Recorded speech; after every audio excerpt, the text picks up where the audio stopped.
पीले दांत वाली बहू। रंजना कभी ब्रश नहीं करती थी। उसे कितनी बार उसके माँ बाप ने डांटा, लेकिन उसका कोई असर उस पर होता ही नहीं था, जिस कारण से उसके दांत पीले पीले हो जाते हैं। शादी के बाद। अरे बहू, वैसे तो तुझ में कोई कमी नहीं है, पर तेरे दांत इतने पीले कैसे हैं बेटा? कैसे मतलब? कोई सर्जरी थोड़ी ना कराइए। वो तो क्या नाम, मैं ब्रश नहीं करती थी तो पीले हो गए। अब क्या करूं? आप कहे तो लाल करवा लूं या फिर काले? यार ये क्या है, क्यों माँ से लड़ रही हो? लड़ रही हूँ? अरे मैं लड़ रही हूँ या ये बोल रही है कि दांत पीले हैं, पीले। अरे तपस्या थोड़ी ना की है इन्हें पीले करने के लिए। बकायदा ब्रश नहीं किया है 20 साल तक, तब जाकर। छी, कैसी बात कर रही हो? ये उस वक्त तो पीले नहीं थे जब हम लोग तुम्हें देखने आए थे। अरे तब साफ करवा लिया होगा डेंटिस्ट के पास जाकर। अब देखो कैसे पीले पीले लग रहे हैं। रंजना सास की तरफ गुस्से से देखती है। फिर शुरू हो गई पीले पीले पीले। अरे पीले तो तब भी थे जब मेरे हाथ का रसगुल्ला उड़ा उड़ा कर खा रही थी और बोल रही थी, लड़की नहीं गुणों का खजाना दे रहे भाई साहब आप। खैर, अब वो लोग करते भी तो क्या करते, पीले दांत वाली बहू पल्ले पड़ी थी तो झेलना तो था ही। एक दिन कीर्तन में रंजना गाना गा रही थी। अरे कमला बहन, माँ का द्वार है, यहाँ तो सब शुद्ध होकर आते हैं, फिर अपनी बहू को ब्रश भी नहीं करवाती तुम। दूर से पीले पीले दांत भक्ति में बाधा उत्पन्न कर रहे हैं। अरे कोई 2 साल के बच्चे थोड़ी ना लेकर आई हूँ मैं बहू बनाकर। अच्छी खासी लड़की है, अरे कैसे करवाऊं ब्रश? ये तो उसे खुद करना चाहिए ना। अब माँ बाप तो इसके जैसे तैसे निपटा दिए, ये नहीं सोचा कि सास कैसे संभालेगी। सास बहू को लेकर घर आ जाती है, लेकिन सोच लेती है कि अब इसे लेकर कहीं नहीं जाएगी। अगले रोज बहू कहती है, अरे क्या हो गया, मंदिर नहीं जाना क्या? कीर्तन का वक्त हो रहा है। मेरी मधुर वाणी से कान्हा जी जागते हैं और सोते हैं। आप तो जानती है ना उनकी भक्ति में कितना मन लगता है मेरा। वो क्या है ना, तबीयत ठीक नहीं लग रही है मेरी, आराम करूंगी मैं। तबीयत ठीक नहीं लग रही? अभी तो मिथुन के गाने पर नाच रही थी आप, और अब बोल रही है कि तबीयत ठीक नहीं लग रही। अरे भक्ति में मन लगा लो सासू माँ, ऊपर जाना है, क्या मुंह दिखाओगी आप? हाँ? सास को बहू की बात पर गुस्सा आ जाता है। मैं क्या मुंह दिखाऊंगी, इसकी चिंता तो ना कर, समझी? अपने मुंह की चिंता कर, जो ये पीले पीले दांत लेकर हर जगह पहुंच जाती है। पता है लोग कितना मजाक बनाते हैं। ना जी ना, मैं नहीं जाना कहीं तेरे साथ। तो ये बात है। कोई ना, मत जाओ, मैं अपने कमरे में ही बैठकर भक्ति कर लूंगी।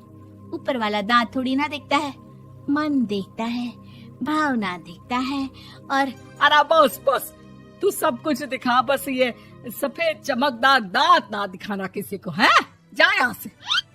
बहू को सास की बात का कोई फर्क नहीं पड़ता, वो तो जैसी थी वैसी ही रह जाती है। सुबह नहाकर किचन में खाना बनाना, फिर खाना खाना, कीर्तन भजन करना और सो जाना। एक दिन, माँ जी मैं सहेली के घर जा रही हूँ, शाम को लेट आऊंगी। हाँ, तो जाना, मैंने कौन सा तेरी आरती करनी है घर पर बैठकर। रंजना सहेली के घर जाती है, जहाँ वो पार्टी में जाने की तैयारी कर रही होती है। अरे शिखा, कहाँ जाने की तैयारी कर रही है? मैं गलत वक्त पर आ गई क्या? अरे नहीं यार, उल्टा सही वक्त पर आई है। मैंने ये साड़ी और ज्वेलरी निकाली है यार, शाम को इनके ऑफिस की एक पार्टी में जाना है। बताना कैसा लग रहा है ये सब? नहीं यार, इस ड्रेस के साथ तो वो वाली ज्वेलरी अच्छी लगेगी। हाँ, सही बोल रही है, मैंने ध्यान ही नहीं दिया। वैसे तो हमेशा से मस्त फैशन सेंस रखती है। तो बड़ा जाती होगी ना पति के साथ पार्टी में। रंजना कुछ नहीं बोलती, बस सोचती है कि यार काश ये बात सही हो जाती, पर मैं क्यों नहीं जाती पार्टी में? क्या इन लोगों की कोई पार्टी होती नहीं होगी?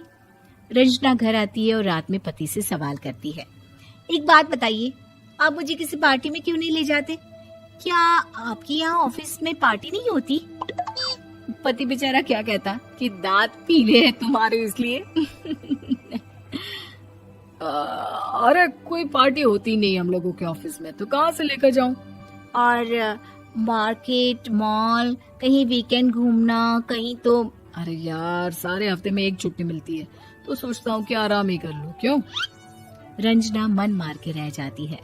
पहले कभी सास के साथ मंदिर जाया करती थी, लेकिन वो भी सास ने ले जाना बंद कर दिया।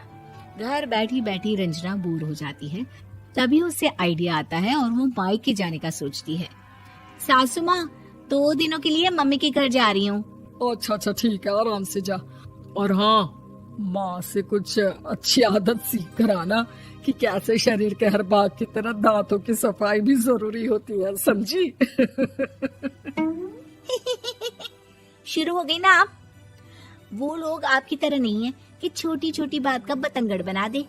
उन लोगों के लिए मैं मायने रखती हूँ, ना कि मेरे पीले पीले दांत। रंजना माँ को बिना बताए उन लोगों को सरप्राइज देती है, लेकिन जैसे ही वो दरवाजे पर पहुंचती है, अंदर देखती है कि घर वाले कहीं जा रहे होते हैं। अब माँ, काश रंजना दीदी के दांतों वाली प्रॉब्लम नहीं होती, तो वो भी हम लोगों के साथ चलती ना बुआ जी की बेटी की शादी में। हाँ बेटा, लेकिन अब उसे कौन समझाए कि उसको उसके पीले दांत नहीं दिखते, लेकिन उसके आसपास के लोगों को कितना एम्बैरेसिंग फील कराते हैं। मुझे तो कितनी बार उसके स्कूल की टीचर ने शिकायत की कि उसके साथ कोई लड़की बैठना भी नहीं चाहती, और ना ही कॉलेज में कोई उससे बात करना चाहता था। लेकिन पता नहीं क्यों उसे ये बात समझ में ही नहीं आती। कोई कमी नहीं है उस लड़की में, बस यही कि दांत पीले हैं। वो तो भला हो जीजा जी और उनकी माँ का, जो दीदी को जैसी है वैसे ही रखा हुआ है। रंजना को अपने घर वालों की बात सुनकर बहुत दुख होता है।